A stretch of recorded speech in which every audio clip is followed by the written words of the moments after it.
Blessed are the eyes that see what you see.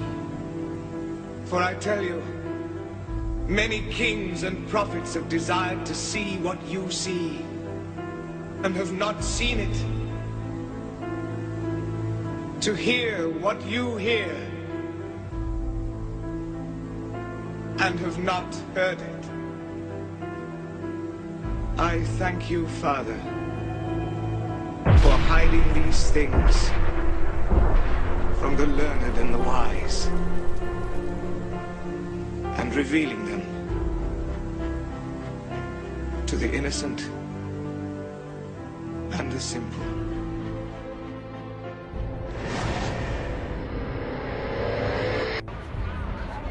It was a large tornado that tore through New Orleans east, destroying several homes. The tornado left a trail of destruction, ripping off roofs, toppling trees, and downing power lines.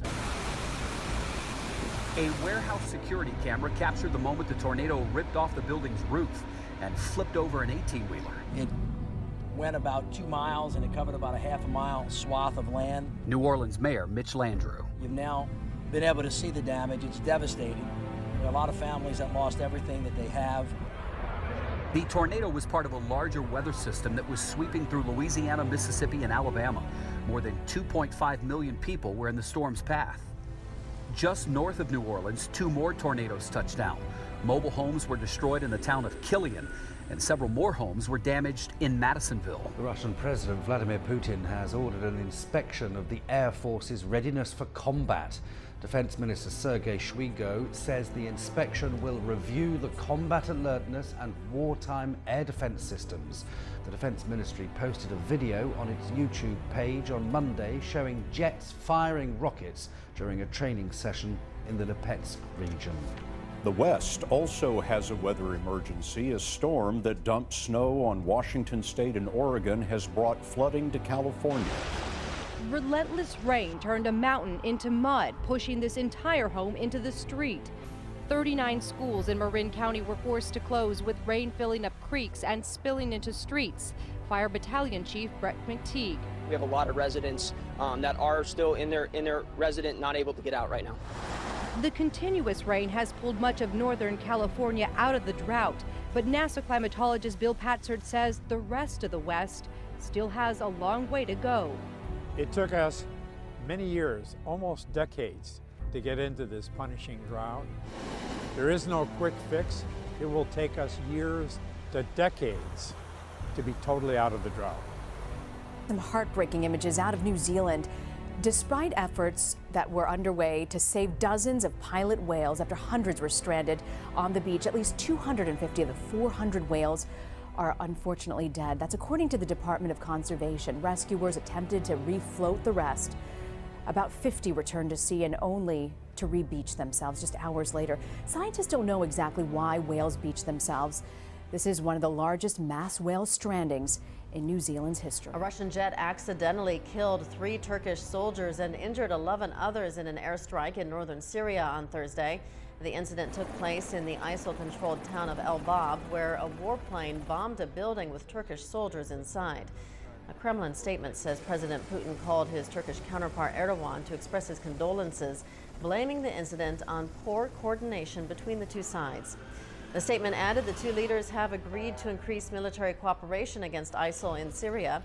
The Turkish military said both countries are conducting a joint investigation. For over 20 years, the UN has been attempting to advance the globalist plan called Agenda 21. Under the guise of the title Sustainable Development, this state of regulations has been the driving force behind many of the land and business regulations passed in your local community. Sustainable development almost always results in a community turning over its resources to a small bureaucracy who, through tax and regulation, transfer more and more power to themselves. While many media outlets decry Agenda 21 as a dead letter, we see evidence of the implementation of this plan all the time. In Austin, Texas, for example, a series of land development rules called Code Next has been pushed for years. NGOs with an interest in Agenda 21 have been producing videos which could prepare or tone the public for unnatural living scenarios. One video in particular, Plandopolis, shows a future world where everything is tracked, traced, and you are only allowed meat on certain days. What's on the menu this month? No, not meat. It's not your birthday. The Global Food Council are doing a really good job of keeping food production going. I mean, you don't get the choice you used to, but we're better off than most. And if you don't agree with this controlled aspect of living, then you live in the ghettos and are shunned by society. Now let's look at Code Next. It's called Code Next. That's the trendy name for Agenda 21 in Austin, Texas. Under their Next Code systems, they are openly establishing a planetary system of total control, where the individual has absolutely no rights and where your very environment is a prison. Look into Code Next if you want to understand the global model of Agenda 21 simply using zoning to fully enslave you and your family. This plan begins by rezoning already existing neighborhoods to meet a new standard that will be compatible with new future plans already outlined in Agenda 21. Code Next wants to change existing single-family housing developments and implement a new sustainable model that contains massive apartment buildings, some of which contain 200-square-foot coffin apartments. And by raising people's property taxes to unlivable standards, people are forced to sell their homes to giant developers, which can knock down, say, 4 houses in an area and put up giant high-rises, thereby increasing the property tax base even more and crowding more and more people into smaller and smaller areas. This also increases traffic congestion. So Code Next also makes driving lanes smaller and even adds concrete embankments for bike lanes, anything to impede the natural flow of traffic. But what's the true incentive for programs like Code Next?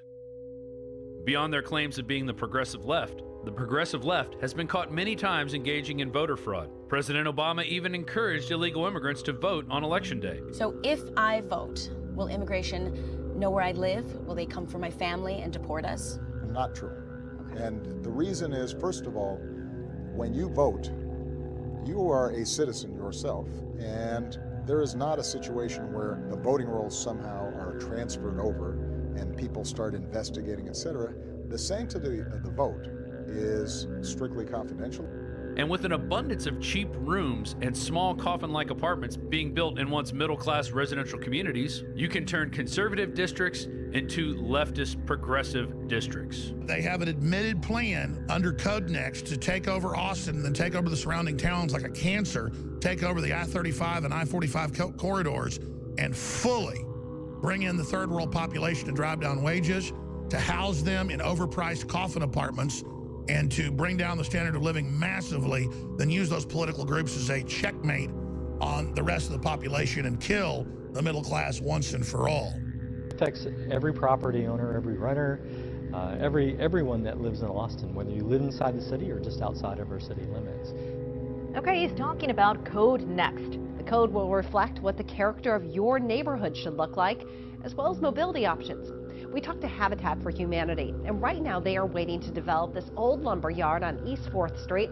It's just a block or so away from the Metro Rail station. They believe the rewriting of the code will allow them to build more affordable units instead of just single-family homes. The bureaucrats win by creating a vertical property tax base. Instead of one house paying one set of property taxes, you now have 400 little apartments all paying tax on the same piece of property. Breaking apart residential communities and adding small rent-controlled efficiency apartments, popularly known as the projects, can have serious effects on a community as well. Will a neighborhood of primarily single-family dwellings be subject to increased crime rates that we see in sanctuary cities across the nation? This is obviously a disaster waiting to happen. Through Agenda 21 and its manifestations like Code Next, we can see the dark cloud of sustainable development consuming us all. Fight!